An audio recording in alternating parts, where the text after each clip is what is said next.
Hey everybody, this is Tony Hibbard with the Assisted Band Director, the channel that is out there to help new and young band directors.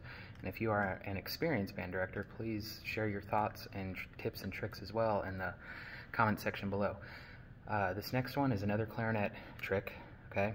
And keep in mind, we live in a different world, so this may not be something you want to do with just any clarinet. That'll make sense here in a minute. So if you see a clarinet at a pawn shop or a yard sale or something and you want to see how good the pads are, you can actually check it pretty easily. So right now I just have the upper joint, okay, and I seal just like I'm playing low C. Okay, I've got all the buttons sealed. Okay, and then I'm going to use the fleshy part of my palm.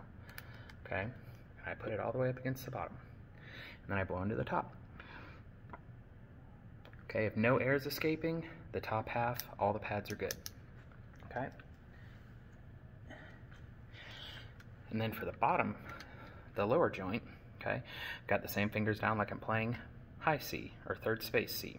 Okay, so 1, 2, 3, and then this pinky, and then again, put the bottom right up against the fleshy part of my palm, and, oh, nope, I pushed the wrong one down. Sorry, it's this one. Okay, and then, okay, if it feels like you're blowing into a wall, it's good. And I actually made a mistake and I had the wrong one down, which actually worked.